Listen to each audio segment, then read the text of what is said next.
자, 두 번째 단락에 나오는 내용들이 새롭게 또 있는데요. 112페이지. 112페이지 보시면 뭐가 나옵니까? 이게 전 세계 지도를 쫙 펼쳐놨죠.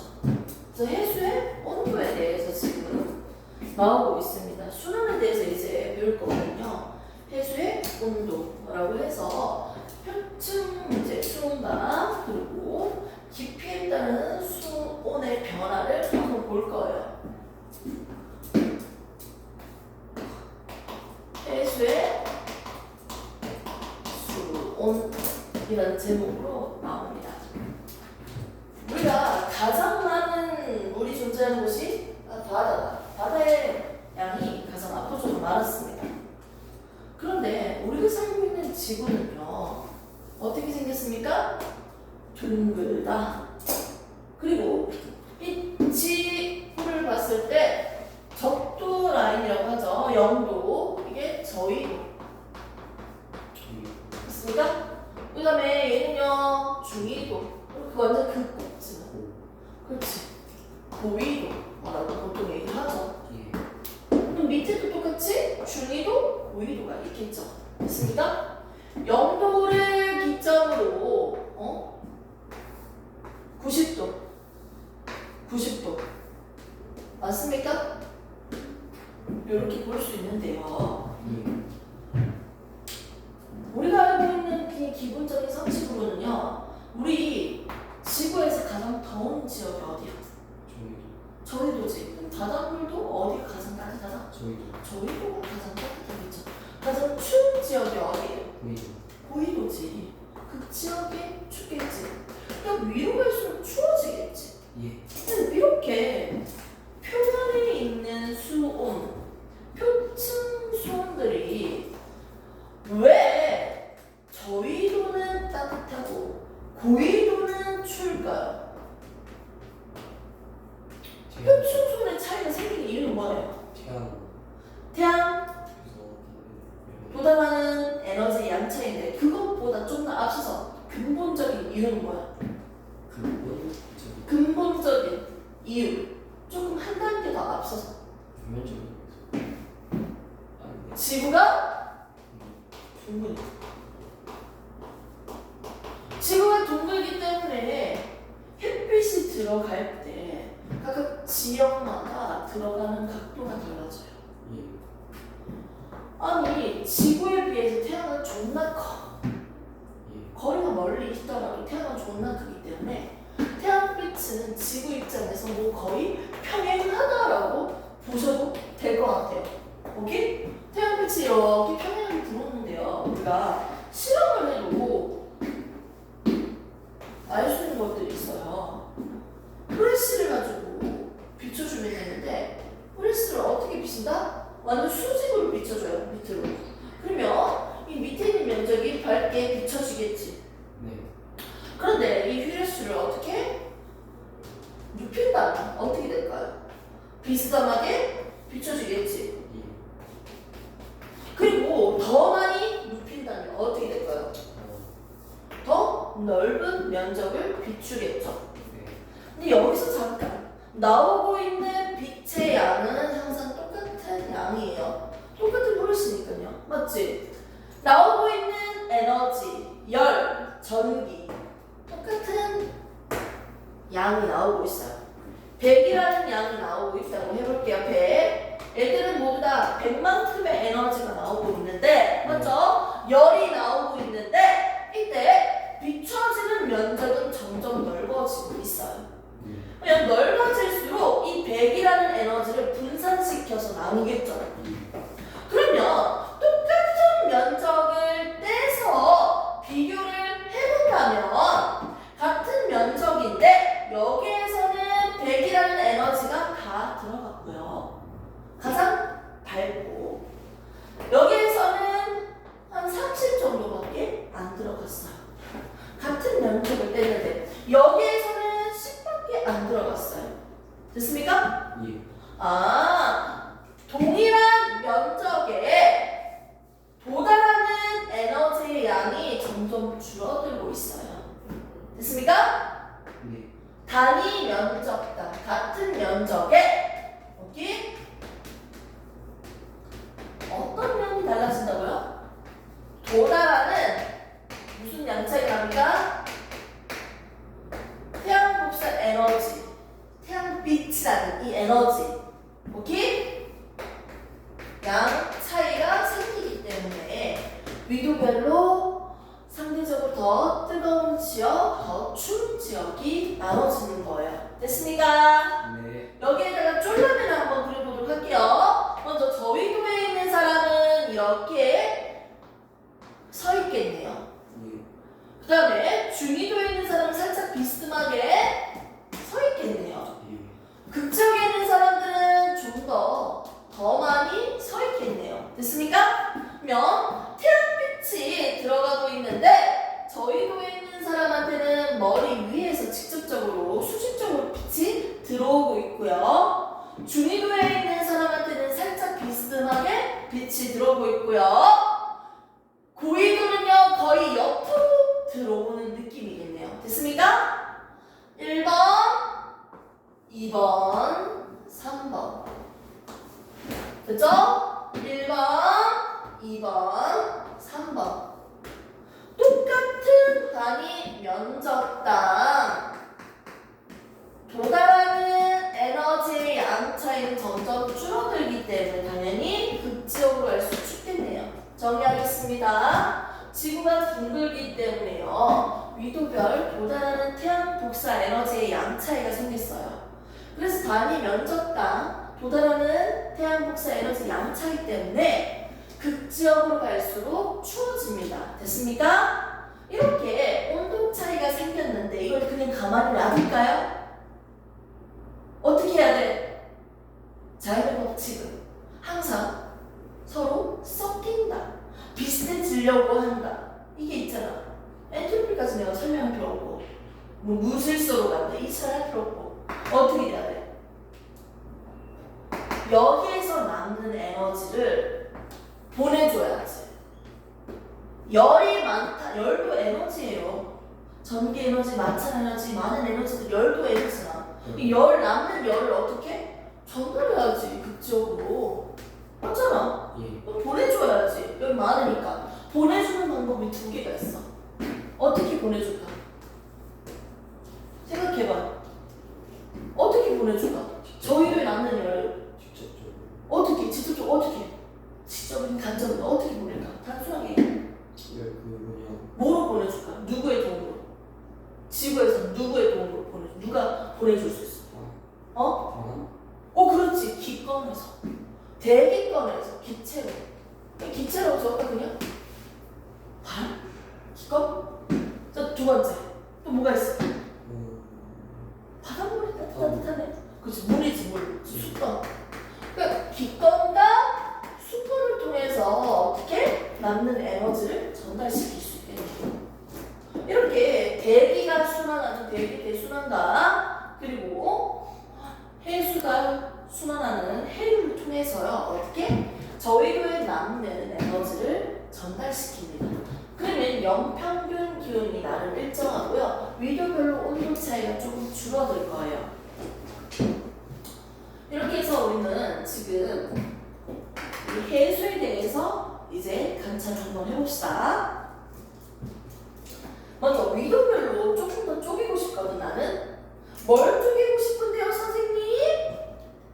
나는 이 위도별로 부는 바람도 궁금해요. 얘들의 원리에 대해서는 이해할 생각하고요. 그냥 바람 이름만 소개할게요. 간단한 특징만. 저위도에 있는 바람을 우리는 무역풍이라고 합니다. 중위도에 있는 바람을 우리는 편서풍이라고 합니다. 극동풍이라고 하면서 고위도에 있는 바람을 우리는 극풍이라고 할게요. 그냥 얘들 중에서 바람이 가장 센 지역이 편서풍. 중위도의 바람이 가장 세요. 그리고 얘들 중에서 표층수온, 바닷물 중에서 가장 표면 위에 있는 물, 위에 물 가장 따뜻한 곳이 어디예요? 표층수온이 가장 높은 지역. 당연히 저위도지. 됐습니까?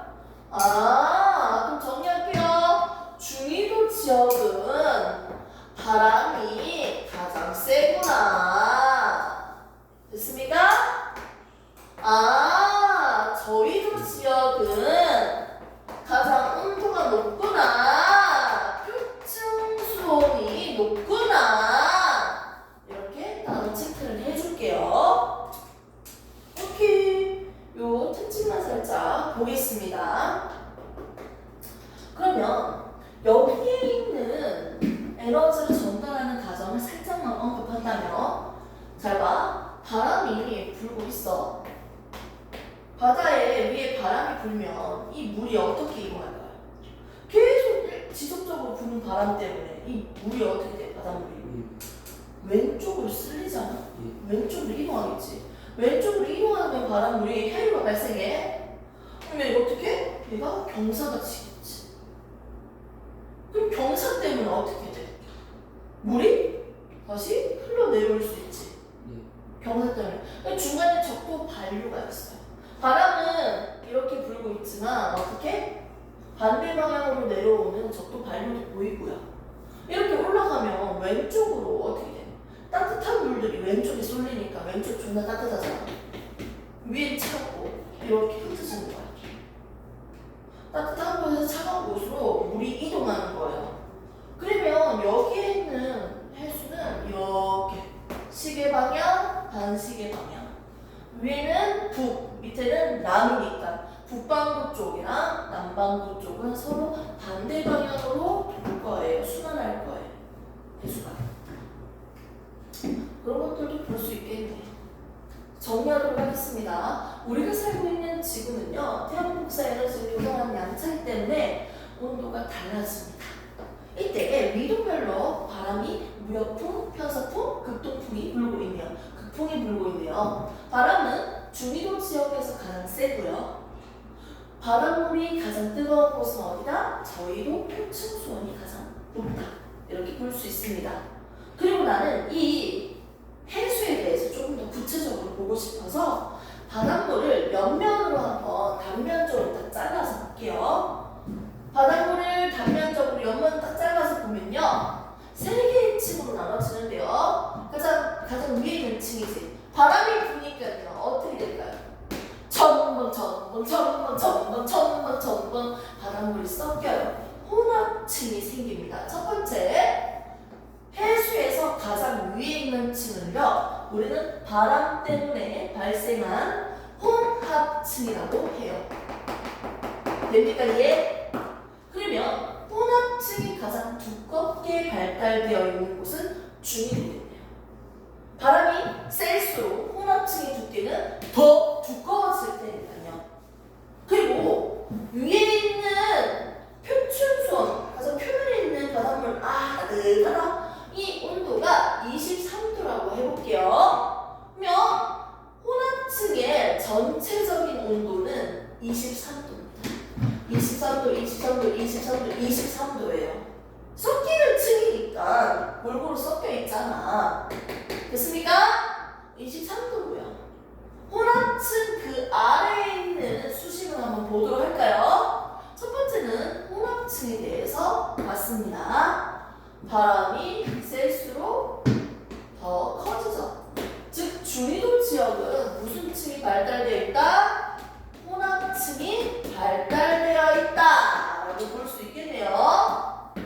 자, 두 번째, 혼합층은 좀 내려오면요, 그새가 보이는 층이 있냐, 이렇게 내려가는 층이 보일 겁니다. 온도가 내려간다는 거예요. 수심에 따른 온도 변화를요, 한번 나타내 볼게요. 아래로 내려올수록 온도가 낮아진 층이 보여요. 이 층은 왜 이렇게 발생할 수 있을까요? 잘 생각해 보세요. 햇빛이 비치면 바닷물이 따뜻해지죠. 근데 햇빛이 비추고 점점 깊어질수록 어떻게 돼요? 도달하지 않아요. 도달하는 양이 줄어들어요. 햇빛이 비춰지는 양이 줄어든다고요. 깊어질수록. 위에 있을수록 햇빛과의 태양과 거리가 가까워서 더 따뜻하잖아. 맞지? 이렇게 아래로 갈수록 도달하는 태양 복사 에너지 양이 줄어들기 때문에 차가워지는 거예요. 그래서 가장 위에 있는 온도와 가장 깊이 있는 온도 이 변화량을 우리는 무슨 층이라고 한다?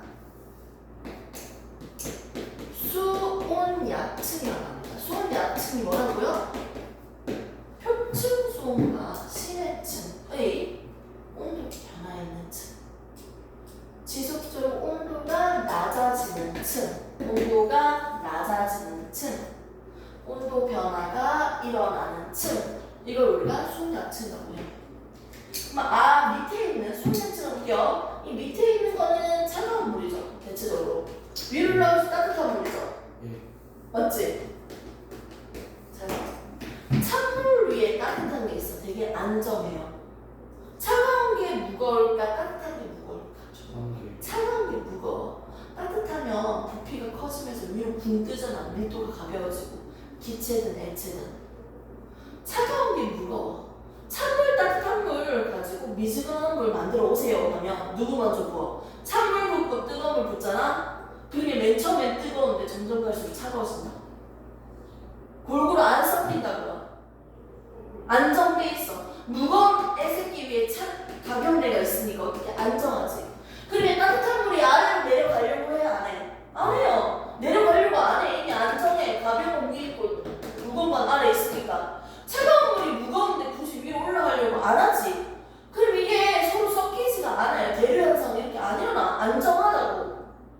안 섞여. 이 안에서도. 이미 안정한데 위로 올라가서 따뜻해지는데. 맞잖아. 얘들이 막 섞이는 게 없으니까 어떻게 돼? 위에 있는 혼합층과 밑에 있는 심해에 있는 층. 이 층의 사이에 이동 교류가 없어요. 에너지, 물질 교환을 차단시키는 거예요. 중간에서 안정한 층이니까. 안정하기 때문에 얘는 어떻게? 에너지, 열 에너지나 등등 그리고 물질들을 교환하는 걸 차단해주는 역할을 합니다. 이게 수온양층의 특징입니다. 됐습니까? 예. 안정한 층이. 예. 그럼 이렇게 수온양층이 발달되어 있다. 혼합층이 발달되려면 바람이 세야겠죠. 중위도 지역이 혼합층이 발달되어 있다고 하는데 수온양층 발달되어 있다는 건 무슨 뜻일까? 온도 차이만 크면 발달되는 거야. 수온양층이 10cm예요, 20cm예요. 이게 아니고 수온양층이 발달되어 있다는 온도 차이가 큰 거야. 그래서 표층이 몇 도일 때? 20도인 지역이 있고요. 23도인 지역이 있고요. 표층이 몇 도다? 30도 지역이 있어요. 뭐 어느 지역에서 온도 차이가 큰? 와, 23도에서 4도, 약 4도. 몇 도 차이나? 19도. 근데 표층이 바깥의 물이 30도, 몇 도 차이나? 26도. 그렇지. 온도 차이가 누가 더 커? 크잖아. 온도 차이가 크다는 건 인마가 어떻게 된다? 온도 차이가 큰 녀석이 수온양층이 발달되어 있는 지역이다. 이렇게 볼 수 있는 거예요. 온도가 낮아지는 층, 이게 수온양층인데 온도 변화가 일어나는 층, 이게 수온양층인데 당연히 온도 변화가 큰 녀석이 발달되어 있다라고 얘기할 수 있겠지. 그러면 어차피 심해층은 다 4도야. 다 4도라고 싹 다. 예. 4도쯤이야. 그럼 밖에 있는 온도만 높이면 되겠네. 표층수온만 좀만 뜨거우면 온도 차이 크니까 수온양층 발달돼 있지. 표층수온이 뜨거운 곳이 어디야? 저기지. 그럼 얘는 뭐가 발달돼 있어? 온도 차이 가장 크니까 얘는 고, 중, 저 중에 가장 크니까 얘는 뭐다? 수온양층이 발달되어 있는 층이에요. 됐습니까? 이렇게 보시면 됩니다. 이렇게 해서 우리는 바다를 단면적으로 잘랐을 때 혼합층, 수온양층, 심해층 나눠줄 수가 있는데 선생님 왜 4도 에어컨 낮아질 수는 없나요? 4도일 때가 가장 무거워. 밀도가 가장 커요. 예. 무조건 4도라고 할 수 없지만 4도쯤일 때 가장 밀도가 커요. 아. 물은. 그래서 밑에가 4도예요. 이것만 얘기해도 되는 거 아니야 원래는? 맞지? 예. 그런데 이 원리 때문에 일어나는 현상을 같이 내가 설명을 해줄게. 우리가 호수나 강, 저수지에 보면요 물이 가장 위에서부터 온다고 하잖아. 네. 전체적으로 원래 20도였어 물이. 근데 너무 날씨가 추워. 바람이 막 불어. 그럼 위에 있는 물이 온도가 낮아지겠지. 예. 몇 도가 된다? 4도가 돼. 그럼 여기 있는 물은 무거워졌잖아. 가자. 그럼 아래로 내려가. 예. 아래에 이제 내려와서 거니까 그럼 중간에 있던 물이 다시 위로 올라가겠지. 그럼 다시 또 바람이 불어서 또 다시 4도가 되면 또 내려가고 또 4도가 되면 내려가면 전체적으로 몇 도가 돼? 4도가 되는 거야. 그리고 바람이 계속 불면 위에 있는 게 온도가 낮아서 3, 2, 1 마이너스 해하니까 얼리는 거야. 위에가 어는 거야. 물은. 근데 4도가 가장 무거워. 밀도가 가장 높아요. CH는 4도입니다. 됐습니까? 그래서 거의 뭐 바람의 영향도 안 받고 무슨 영향도 크게 안 받는 층이라고 할 수 있겠네. 그러면 고이동은 바람도 그렇게까지 크지 않고요. 맞죠? 상대적으로. 얘는 거의 CH만 두드러지게 발달되어 있다라고 보시면 될 것 같아요. 근데 분홍 색깔은 무슨 지역? 저희도.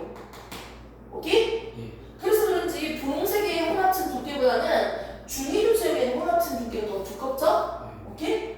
그리고 그 지역은 어떻게 그리면 될까요? 그럼 뭐 거의 이렇게 일정하게 거의 일자로 내리면 되겠네요.